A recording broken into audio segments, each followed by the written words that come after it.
주 안에서 항상 기뻐하라. 내가 다시 말하노니 기뻐하라. 너희 관용을 모든 사람에게 알게 하라. 주께서 가까우시니라. 정말 좋은 말이긴 한데 부담스럽고 잘 안 되는 것이 성경의 명령으로 있는 것이 있습니다. 데살로니가서에 있는 항상 기뻐하라, 쉬지 말고 기도하라, 범사에 감사하라는 말씀인데요. 빌립보서에 오늘 본문 말씀에 또한 항상 기뻐하라라는 표현이 나옵니다. 어떻게 항상 기뻐할 수 있어요? 우리가 살다 보면 힘든 일도 있고 슬픈 일도 있고 어려운 일들도 있는데 말입니다. 더군다나 교인들 중에는 요즘은 나는 기뻐할 일이 전혀 없다라고 이야기하시는 분들도 있어요. 성경이 우리에게 불가능한 것을 그렇게 하라고 말씀하고 있는 것일까요? 4절에 보면 항상 기뻐할 수 있는 한 말씀이, 조건이 나옵니다. 4절을 보겠습니다. 주 안에서 항상 기뻐하라. 내가 다시 말하노니 기뻐하라. 주 안에 있을 때 항상 기뻐할 수 있다는 것입니다. 반대로 말하면 내가 기쁘지 않다라고 하는 것은 내가 지금 주 안에 있지 않을 가능성이 높다라는 거예요. 이걸 잘 생각해 보면 처음 예수님 만났을 때를 생각하면 됩니다. 예수님 처음 만났을 때요, 세상 사는 것이 정말 쉬워지기 시작했어요. 용서하는 것도 쉬웠고요. 주 안에 있으면서는 큰 것도 작은 것도 양보하는 것도 내 권리를 포기하는 것도 참 쉬웠어요. 그래서 그때 그런 일 한 다음에 하나님 저 정말 잘했죠? 저 오늘 멋지죠? 라고 하면서 하나님께 뻐기는, 하나님을 웃기는 기도도 참 많이 했는데 시간이 흐르면서 우리의 그 신앙생활이라고 하는 것이 종교생활이 되기 시작하면 어느 순간에 내가 주 안에 있는지 주 밖에 있는지 헷갈려진다라는 것입니다. 늘 익숙하니까 우리가 주 안에 있는 것처럼 느껴지는 거예요. 이때 우리를 이렇게 객관적으로 볼 수 있는 것이 한 가지가 있다고 한다면 내가 기쁜가라고 하는 것입니다.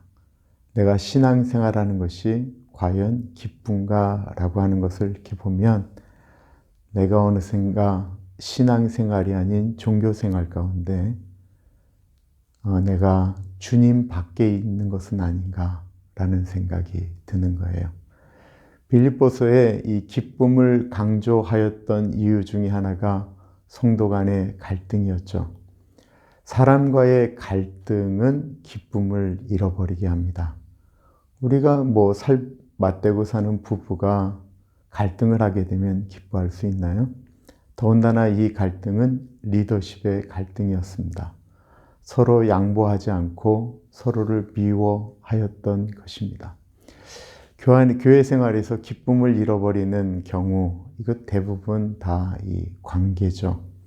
4절과 5절에는 명령이 나오는데 하나는 항상 기뻐하라는 것이고 또 다른 하나는 너희 관용을 모든 사람에게 알게 하라라는 것이었어요. 이 갈등을 푸는 것 중에 하나가 누군가 양보하는 이 관용인데 어떤 것이 쉬울까요? 항상 기뻐하는 것이 쉬울까요? 너희 관용을 모든 사람에게 알려주는 것이 쉬울까요? 저는 항상 기뻐하는 것이 더 쉽다라고 하는 편입니다. 항상 기뻐하는 것은 혼자 있을 때 가능하기 때문에 그렇습니다. 성경을 읽고 말씀을 묵상하고 기도 가운데 하나님이 주시는 기쁨이 넘치는 것을 많이 경험하게 됩니다. 그런 기쁨을 가지고 신앙생활을 하고 교회 생활을 하는데 자기에게 정말로 불편함을 주고 미움을 주고 아픔을 주는 사람을 만나게 되었을 때 그 사람에게 그 기쁨의 모습으로 관용하는 것이 참 쉽지가 않습니다. 한두 번 넘어가는 것은 참고 넘어갈 수 있을 것 같은데 그렇지 않을 때는 참 너무 어려운 것 같아요. 내가 언제까지 참고 넘어가야 되는가 라고 하는 생각이 드는 것입니다. 그렇다면 관용이라고 하는 것은 무엇일까요? 관용은 자신이 권리를 주장할 수 있을 때 그 그것을 주장하는 것을 멈추는 것이고요. 엄격하고도 완고한 자기의 생각을 내려놓는 것입니다. 자신에게 쓸 수 있는 힘이 있지만 그 힘을 아끼고 인내하고 화를 참는 것을 의미하는 것이죠. 더 나아가 관용은 적극적으로 나와 다른 사람을 수용하는 것입니다. 쉽지 않은 거예요.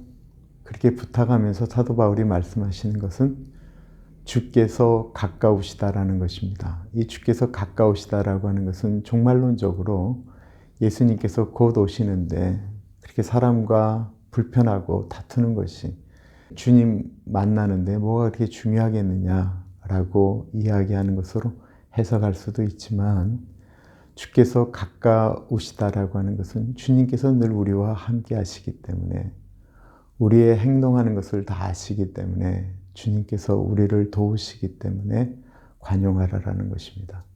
그리고 예수님은 우리들이 사람들에게 그렇게 할 수 있도록 우리를 도우시는 분이시다라는 것이죠. 예수님은 우리 사람들에게 끊임없이 관용하셨습니다. 그래서 우리가 하나님의 백성이 될 수 있었거든요. 처음 예수님 만나서 이까짓것 하고 양보하며 넘어갔던 그 기쁨이 기억나십니까? 내가 손해본 것 같은데 도리어 기쁘고 얻은 것 같고, 내가 진 것 같은데 주님 안에서 이긴 것과 같은 그 기쁨을 다시 한번 회복해 보시지 않으시겠습니까? 오늘의 묵상입니다. 주님, 내가 주님 안에 있으므로 가장 큰 것을 소유하였기 때문에 다른 사람들을 좀 더 포용함으로 내 안에 기쁨이 넘치게 하여 주십시오. 기도하겠습니다. 참으로 존귀하신 하나님 아버지, 예수님 안에 처음 들어갔을 때 그때 그 감격과 은혜는 나에 대해서 손가락질하고 나와 불편한 사람들을 안고 품고 가기에도 넉넉하였는데, 어느 순간에 우리가 그 기쁨을 빼앗겼습니다. 주님, 이제는 다시 찾기를 기도합니다. 우리의 관용을 모든 사람들에게 알려줄 수 있는 넉넉함이 우리 안에 있기를 기도합니다. 존귀하신 예수님 이름으로 기도드립니다. 아멘.